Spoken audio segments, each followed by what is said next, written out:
He grabbed the microphone at my retirement party and said he was starting fresh. I set the cake knife down so it wouldn't rattle. If we were naming fresh starts, I had one too, a brown envelope for the board chair and a list of numbers that didn't lie. I have given 28 years to a small mountain town library that smells like paper and cedar, and if you ask me what I built, I'll point to the children's shelf in the back room. Big print fairy tales for the grandma who can't see tiny letters.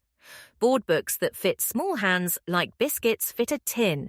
A corner rug with bears printed on it, worn smooth by knees and crayons. I'm not a big talker. My name is Mabel Carter. I was the head librarian, which sounds grand until you see the wobbly step stool I stand on to change light bulbs. I know the squeak of our front door and which window always fogs when the coffee maker wakes up. By late September, the nights had a thin bite. The oaks on Pike Hill were still mostly green, but each day more leaves edged toward rust. The church's apple butter sale sign lifted and settled in the breeze like it was nodding along with what the season had already decided. Inside the library, we strung warm lights across the back porch for my retirement party.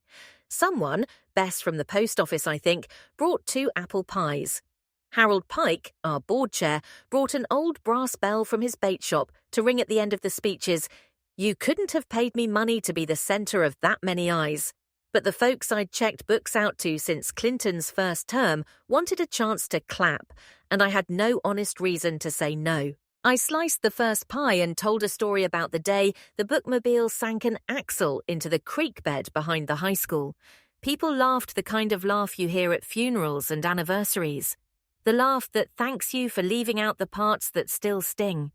Luke came up from Knoxville with his wife Jenna. He hugged me a second longer than he used to when he was 12.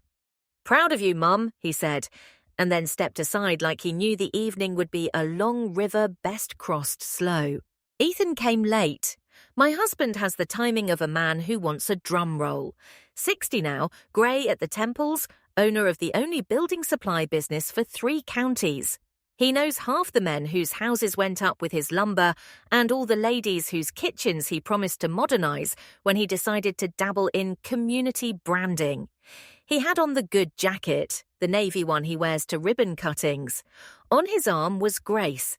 She was introduced around town last year as a fundraising consultant, but I never knew a consultant who wore perfume so stiff you could smell it over fresh pie. "Evening," Ethan said, lifting his chin, and for a second I saw the high school quarterback he used to be, the boy who walked me to the gym lights. Then he squeezed Grace's elbow like she had to be steered, and the picture changed. I set down the pie knife. "Coffee, Ethan?" I asked, because I was raised to offer a cup first and a judgment never. He didn't answer.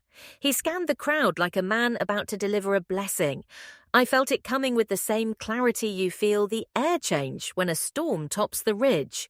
Harold rang his little bell and talked about library cards and neighbours who bring soup, about the way our town had fewer kids now, but more older folks who needed bigger print and a warm room to sit in. Then Ethan reached for the microphone.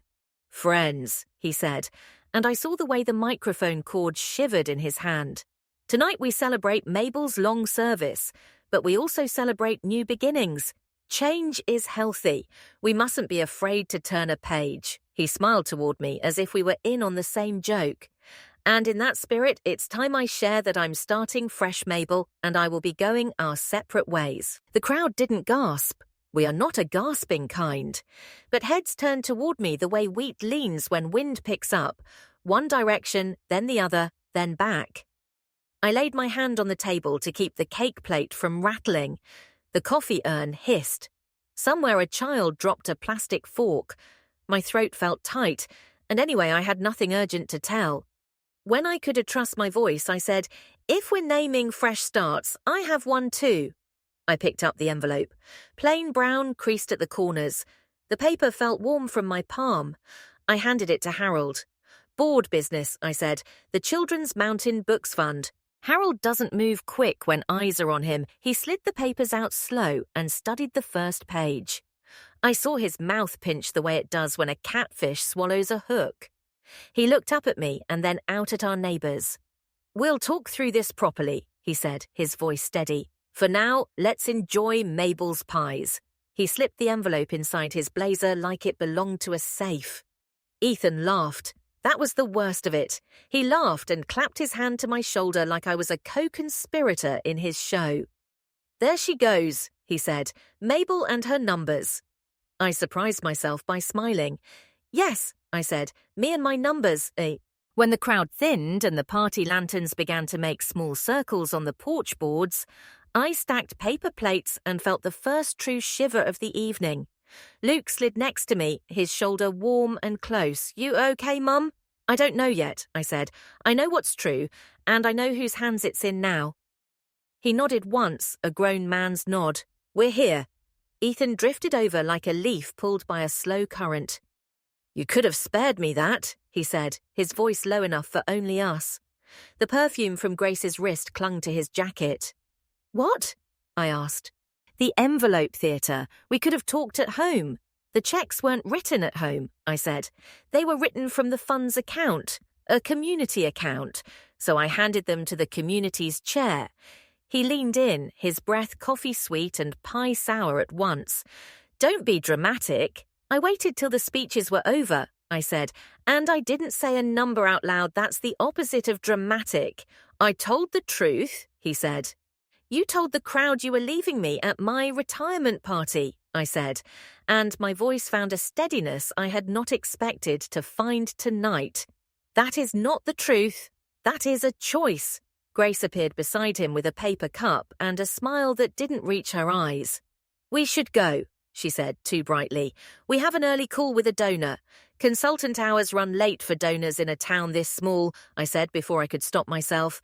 I am not mean. But something in me had frayed, and one string snapped. Ethan's eyes sharpened. Careful, he said. Careful is what got us here, I said. He opened his mouth, then shut it. He and Grace left without goodbye. The door's old hinge sang the same note it always sings. I wiped the knife, one stroke along the edge, then another. My hands shook again, but this time I let them. The next morning, the library was quiet the way only public buildings are quiet, soundless but filled with yesterday's voices. I propped the door with a brick shaped like a turtle and set the sign to open. I keep the brown envelope in my desk for months now, adding a document at a time as small things stopped lining up. It was the Children's Mountain Books Fund, a restricted pot we'd raised for kids in hollers so deep even summer forgot to find them. Money came with notes written in old lady cursive. In memory of Virgil, who loved Dr. Seuss. For lyrics and lullabies, Paula Ann. Restricted means it has a fence around it. You don't pluck tomatoes from your neighbour's garden and slice them into your salad just because you're hosting a barbecue. Harold came at 10, his cap pushed back. He shut my office door and sat on the visitor chair like it might buck him. I read everything, he said, twice. Then you saw the July and August consulting checks from the fund, I said. He nodded. Payable to GN Strategies. Same mailing address as Grace's rental over on Old Quarry Road. Ethan brought her to me as a way to help with grants, I said, but I never saw a board vote authorising any consulting for the restricted fund. Harold rubbed his eyes. We didn't vote. He told me he'd cover it on the building supply side as a community donation and invoice it later. He said it would help optics. Optics, I said, and felt tired down to the hinges of my bones. He laid the papers out in a careful fan. The fact pattern is bad, repeated payments, no deliverables filed, and this line, look here. He tapped a ledger copy I'd printed and highlighted, transfers from the fund the day before his shop's social media posted about donating books. I had seen it too, money sliding out 30 hours before a glossy photo went up with Ethan's arm slung around a half shelf of paperbacks, sunlight through the old leaded glass like a benediction. He'd smiled and written, proud to support literacy, as if the money had marched itself out the door to be famous. What do we do? I asked. Harold breathed out slow. We honour what the money said it wanted to be. We treat it like it's not ours, which it isn't, and we get help. We called in Ruth from the Church Finance Committee, who has the moral backbone of an axe handle and the patience of a porch swing. We called in Bart from the CPAs in Bradley Gap, who has the quiet eyes of a man who has seen more than one cousin leave Thanksgiving early to make a call about taxes. They sat with us at the old wooden table that's seen a lot of bake sales, but never this kind of wait. Bart ran his finger down a column. "This is what folks call misuse," he said gently, "because the fund is restricted. If it were general operating, you could maybe argue foolishness. Here it's offence. And somebody opened a gate. Can we put the gate back, Jay? I asked. "We can shut it and we can nail it," he said. "But first we have to count the tomatoes that left." He had a way of talking that kept me from crying. I felt my throat lurch anyway. Ruth took my hand. "We'll do this right," she said. "No shouting, no shaming, just right." Harold nodded. "We're calling a board meeting for Friday. Executive session first, then open session if we need to." I made coffee, strong enough to carry us. At home that night, the house was heavy with the kind of quiet that amplifies small noises. Ice settling in the freezer, the porch chain clicking when wind brushes it.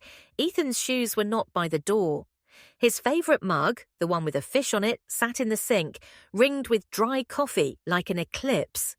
I wrote a note and taped it to the fridge. "Your mail is on the hall table board. We'll meet Friday. I will be staying with Luke and Jenna for the weekend." He didn't call. He didn't text. When I fell asleep at last, it was the shallow sleep you use to trick morning into arriving sooner. Friday came with sky the colour of an old denim jacket. We gathered in the library's back room, the one with the bird posters. The board filed into executive session. Ethan came too, as liaison. He'd been that for years, bringing business voices to the table. He took a seat at the end of the table and set his phone face down. Harold cleared his throat. "We are discussing the restricted fund. Facts only. Feelings later," Bart summarised. "Dates, payees, amounts." He was careful and slow like a man stepping across stones in a creek. Ethan leaned back in his chair. "We needed momentum," he said when Bart finished. "Grants are competitive. Grace knows how to open doors. This was seed money." "From the restricted fund?" Ruth asked. Her voice was soft enough to set a teacup on. Ethan spread his hands. "It all benefits the kids in the end." "Restricted means restricted," Bartlett said, without raising his voice. "It doesn't mean eventually helpful. It means what it says on the donor forms." "Technicalities," Ethan muttered. "Fences," Ruth corrected. Harold folded his hands. "Ethan, did the board approve any consulting contracts tied to this fund?" Ethan's jaw worked. "We discussed possibilities. You and I did. We did not vote," Harold said. "And you know that isn't the same as approving." Grace sat in a side chair. She had not been invited to speak, but she cleared her throat anyway. "I delivered strategy documents." "Please provide copies," Bart said. "They're proprietary," she said. "They were paid from a fund owned by a public non-profit," Bart said, not unkindly. "Proprietary ends at the gate." She blushed, or maybe it was just the heat in the room. "I'll need to consult counsel." Harold looked around the table. "Motions?" Ruth raised her hand. "Move to immediately freeze disbursements from the fund pending review, request bank to hold questionable transfers, and notify the State Charitable Solicitations Division." "Second," said Dr. Patel from the clinic, who had sat silently till then. "All in favour?" Harold asked. Hands went up. Mine did too. Ethan's mouth tightened. "I abstain," he said resentfully. "Noted," Harold said. Ethan stood. "You're making a mistake. This town needs donors who feel appreciated." Ruth's eyes were tired but kind. "Donors feel appreciated when we do what we promised with their money, which is to help kids," he said. "Which is to buy books," she said. "Not to buy a voice." "Fine," he said. "Do your audit circus." "Circus is for crowds, basically," I said. "We're doing this in a room with a door." He looked at me for a long second. Then he laughed without joy. "You always did love your rules." Rules are how we keep from hurting each other when we want something badly, I said. He left. The door made the same old sound. I put my palm flat on the table to stop my hand from shaking that weekend at Luke and Jenna's. I slept on their soft couch and woke to the smell of cinnamon toast and the sound of a baby laugh from the apartment next door. Jenna put a mug of coffee in my hand and brushed my shoulder like I was made of something that might crack and something that would hold. "Do you want to talk about the other thing?" she asked, and her voice was so gentle I knew she meant Grace without saying her name. "Not yet," I said. "That's okay," she said. "We've got time." Luke came in from a hardware run with a bag of nails and a roll of weather stripping. "I can change the locks," he said bluntly, "today." "You were raised better than that," I said. "Our house is our house, till the law says different." He stared at the floor, jaw tight. "He announced it at your party, Mum." "Yes," I said, "and I will not answer cruelty by becoming careless." He sat beside me, wide-shouldered and boyish for 1 minute, and then not boyish at all. "You don't have to be holy." "I'm not holy," I said. "I'm tired." He nodded. We watched a finch hop along their fence like it had directions to keep. By Monday, the bank had responded. They froze the fund pending review. We called a public session for Thursday to report our steps. Word travelled down the ridge and up the hollers faster than any newsletter ever could. People didn't call to yell. They called to ask where to sit and whether there'd be coffee. They were not hungry for scandal. They were hungry for a straight line drawn where a fence had fallen Thursday evening. The open room filled. The lights hummed like bees. Harold read a brief statement. The fund was restricted. Some payments were made without authorization. The board had paused disbursements. An independent accountant was reviewing. The state had been notified as law required. "We will take questions about process," he said, "not about personalities." "Dear." Ethan showed up in the back, arms crossed, chin lifted. Grace stood beside him in a dress too light for the weather. A few heads turned, then turned back again. A woman with a cane, Dora May, raised her hand. "Did the money buy the books it was meant to?" "We are tracing every dollar," Bart said, "where it came from, where it went." A man from the feed store said, "Is anybody going to jail?" Harold said, "Let's not outrun ourselves." He explained the difference between civil restitution and criminal charges. He explained fiduciary duty in words that made sense to people who had never used that phrase before. "When you are responsible for other people's money, the job isn't to be clever," he said. "The job is to be faithful." Grace lifted her hand as if it were a town hall on television. "I'd like to say, say." Harold shook his head just once. "This isn't your meeting." She flushed again and looked at Ethan. He hissed something I couldn't hear. Luke sat on the aisle, watching me. I didn't stand to speak. I didn't need to. The line had already been drawn. We voted to retain a non-profit law firm from over the mountain to advise us. It felt strange to call a lawyer about something that wasn't a car wreck or a property line. But when the world gets complicated, you hire someone who can read fine print without flinching. They came Tuesday. A woman named Alanis with square shoulders and a tight bun. A man named Jeff, who smiled only with his eyes. They laid our bylaws on the table and pointed to the parts that would carry us. Alanis said, "You need to move for a temporary restraining order to prevent further use of the fund and to preserve the status quo while you investigate." "Can we do that?" Harold asked. "You can ask a judge," she said. "Given that this is a charity and donors relied on the restricted nature, I like our odds." "Will there be a hearing?" Ruth asked, voice small. "Probably within a week," Jeff said. "You'll need to testify to the facts, not the feelings." I took a breath. "I can do that." They looked at me like I'd just agreed to carry a heavy box down a long set of stairs without stopping. I stood slightly straighter so they could see I meant it. The hearing was set for Wednesday morning at the county courthouse, 2nd floor, the courtroom with the painting of a dog over the clerk's desk that no one can explain. I woke before the sun and made oatmeal and couldn't make myself swallow more than 2 bites. I wore my dark skirt and the sweater Luke bought me last Christmas. green, soft as good moss. Outside, the oaks had flipped a handful of leaves to the colour of brick. Jenna drove me because my hands were shaking again, and she wasn't going to pretend she didn't notice. We parked under the big maple and watched as people filtered in, Harold with a folder, Ruth with a tote bag that said "Readers make better neighbours," Bart with his quiet eyes. Ethan walked up the steps with Grace. He gave a little nod to people he knew. Some nodded back, some looked past him like their eyes had somewhere else to be. Inside, the judge took the bench with a sigh that sounded like she too had a leaf pile to rake and would rather be doing that. Our lawyer, Alanis, argued cleanly. She laid out the bank records. She emphasized the word restricted until it settled in the room like a piece of furniture, solid, hard to move. She didn't raise her voice. She didn't need to.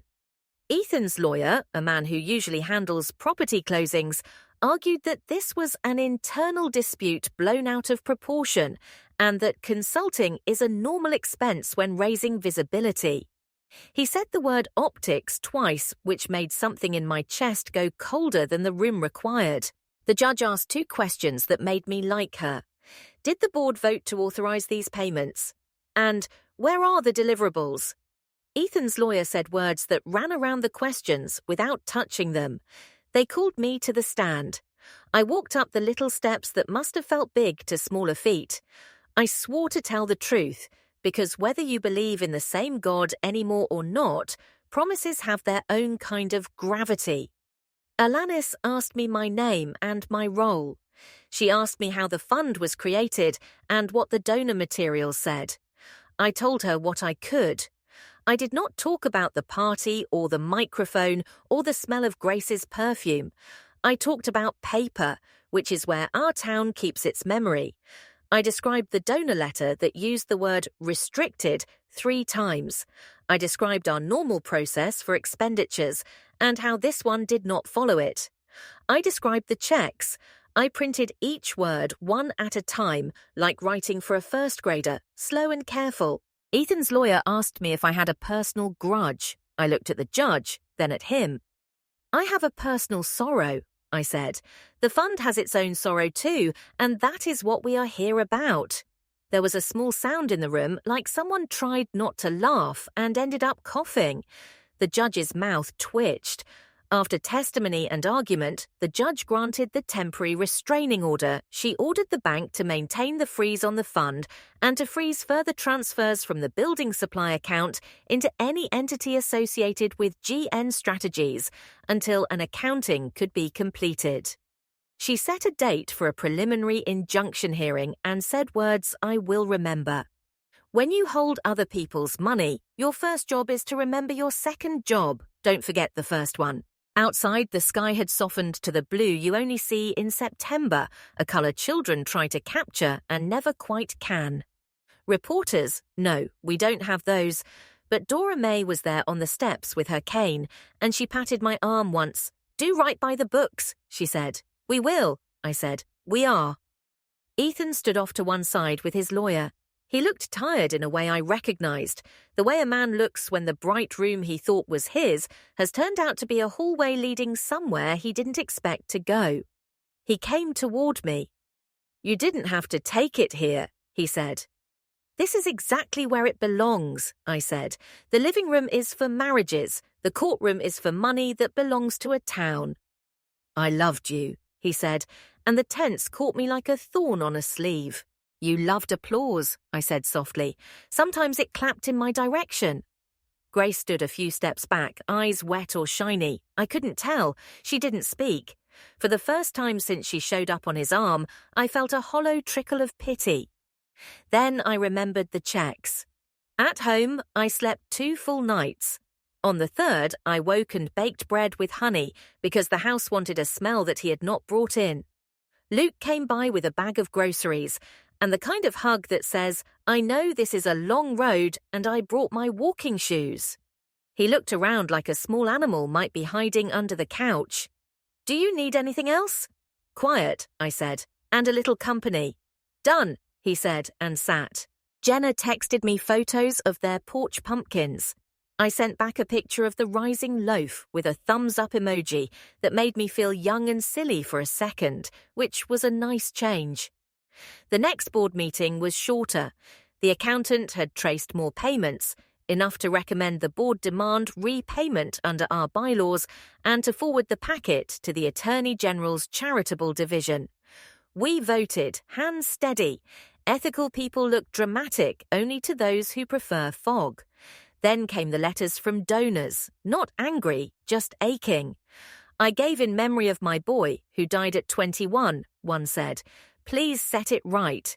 We meant for kids to have books, another said, even one book that opens a window. We wrote back to each one. I licked stamps and thought about windows. A week before the preliminary injunction hearing, Ethan's store put up a handwritten sign, closed for inventory. People stared at it when they drove past the gravel lot like it had written the words itself. Inventory is a word that sounds like counting, and in our town counting is both humble and holy. Grace's business website went blank. The profile picture disappeared from her social accounts. If sympathy could have fixed any of it, I might have had a little, but she's the one who stood in our library and tried to speak for money that wasn't hers. That's not a mistake so much as a muscle she had trained to flex. The injunction hearing took less time than the restraining order. The judge listened, asked 2 crisp questions, and granted it. The injunction will remain in effect pending final determination or settlement, she said. You don't clap in court, but if you could have bottled the quiet relief that filled the room and handed it out on a winter day, you'd have warmed more people than a space heater. After that, the Attorney General's office reached out. A man named Ruiz came with a stack of forms and a face that could have been a church pew, solid, no nonsense, still human. He explained how civil penalties work. He explained disgorgement in words you could explain to a 13-year-old. He said, "You did the right thing notifying us promptly that matters. Will there be charges?" Harold asked. "That's not a promise we're making today," Ruiz said, "but there will be restitution and there will be consequences." Ethan's lawyer asked for mediation. Our lawyers said yes. That's what adults do. We sat in a beige room with a bowl of hard candy and listened to a retired judge talk about interests instead of positions. My interest was simple. Put the tomatoes back and fix the fence so this didn't happen again. Ethan stared at the tabletop. "I can't pay it all at once. You can sell the base boat," Luke said, before the mediator could clear his throat. My son had come as a support person and then sat very still and looked very calm and said one sentence with the weight of 3 decades behind it. "I can pay in installments," Ethan said tightly. "And the civil penalty?" the mediator asked. "And the bar on contracting with the fund?" Ethan flinched. "Whatever," he said. Grace stood. "I shouldn't be here," she said. "I wasn't the signatory." Alanis looked at her like a patient substitute teacher. "You were the payee on invoices that lacked deliverables. The AG wants a stipulated bar on your fundraising activities for a period of years." "That's not fair," Grace said, and for a second she was just a woman younger than my son who had walked where her feet shouldn't have and was surprised the ground gave way. "Fair is the wrong word," Alanis said gently. "This is about the promise under the word restricted." Grace sat down hard and didn't speak again. We signed papers. Ethan agreed to restitution with interest, a civil penalty to the state, and a prohibition on handling any restricted funds for any charity for 5 years. Grace agreed to a 2-year prohibition on soliciting charitable contributions in the state and to provide copies of any consulting contracts to the AG's office for 3 years. If she worked elsewhere, the fund received back what it had lost, plus enough to buy a new set of shelves and a stack of books taller than a 7-year-old. I didn't feel triumph. I felt like I had exhaled after holding my breath under cold water. The mediator pushed the bowl of hard candy toward me. I took a butterscotch and put it in my pocket for Dora May. The morning after settlement, I went to the library early and opened the back door to let the cold in. The mountain had changed dresses overnight, 2 maples standing like they'd been dipped in fire. The new shelves arrived in a truck that smelled like cardboard and diesel. The delivery men had the clumsy grace of men who move big things without breaking them. We set the shelves along the back wall. Ruth came with her label maker and the patience of God's own clerk. Bart, who probably hadn't used a label maker in 20 years, smiled like a kid when his animals sticker printed straight.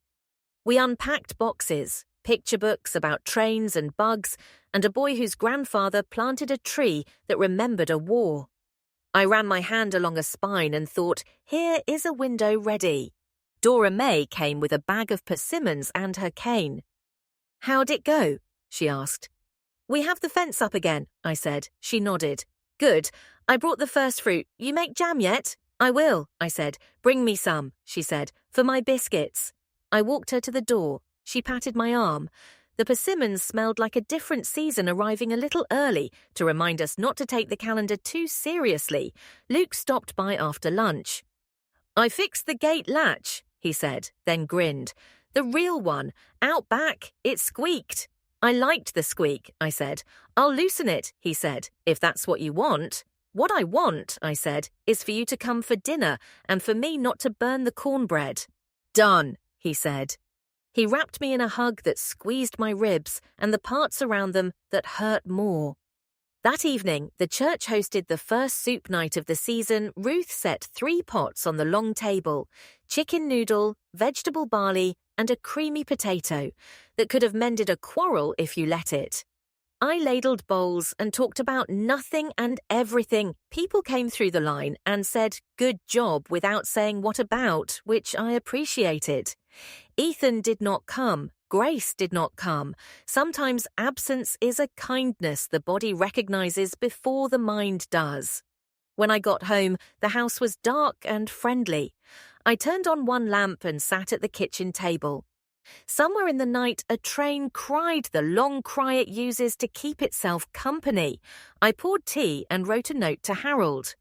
Thank you for the bell, not for ringing it, just for having it. Then I looked down at my hands. The knuckles have started to look like my mother's. It was a good surprise. I went to bed and dreamed of windows opening in rooms that didn't have them before, books lifting their covers like lids, air moving where it hadn't moved in years. 6 months later, the leaves were gone and the first sugar snow dusted the hills. The Attorney General's office filed a public notice of the settlement. Ethan sold the base boat and the extra truck. The building supply store changed owners. He moved 2 counties east to be near his sister Luke, told me he was seeing a counsellor, and I said, good, I am too.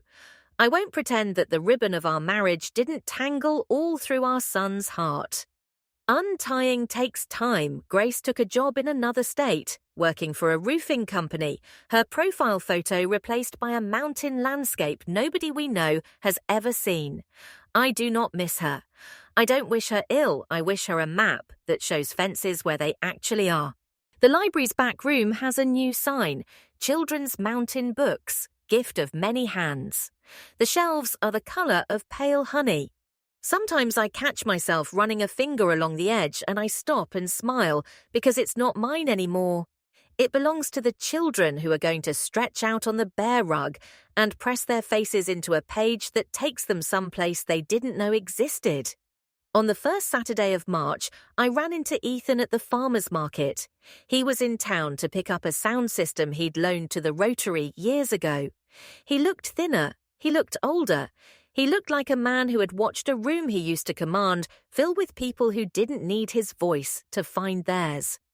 We stood under a tent while snow flurries decided whether they would be committed. "How are you?" he asked. "I'm okay," I said. "I sleep most nights." He nodded. I wanted to say, "You don't have to," I said. I was tired of apologies offered like a check you deposit, and then it bounces, "I'm going to the meetings," he said. About approval, attention, whatever you want to call it. "I hope they help," I said.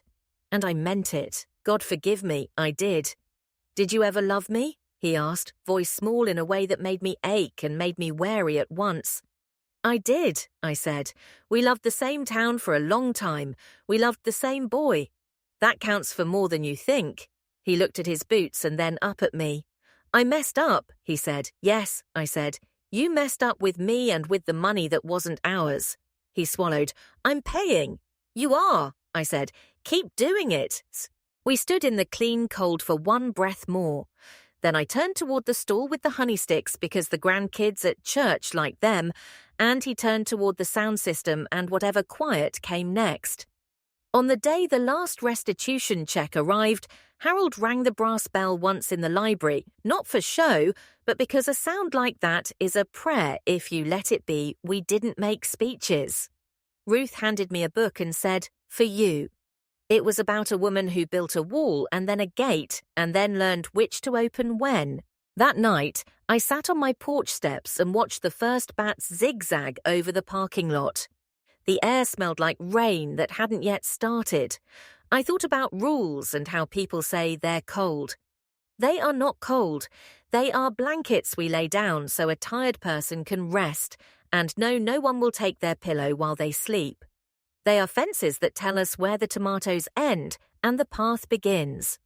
They are the difference between love that claps and love that carries. Tomorrow the children will come pile into the bare rug corner. They will fuss and settle and choose. A small boy will hand me a book with a truck on it and say, "This one," as if it's the only one in the world. And I will open the window that words make, and air will move, and someone who isn't strong yet will breathe deeper. If you want the neat ending where the bad man is punished in front of the whole town, you won't get it here. You get the ending where a judge signs her name to a page, and a bank moves money back where it belongs, and a community keeps a promise to its youngest. You get the ending where a woman goes to sleep and, most nights, does not wake at 2 with her heart pounding. You get the ending where a shelf is full and small hands start pulling, and you get this. I still keep the brown envelope in my desk, now with one last page, the bank's letter confirming the balance and the note stapled to it. Windows installed. I smile every time I see those words. The town smiles too, though it doesn't always know it. We open one and then another, and the air moves in, and the room becomes what it was supposed to be.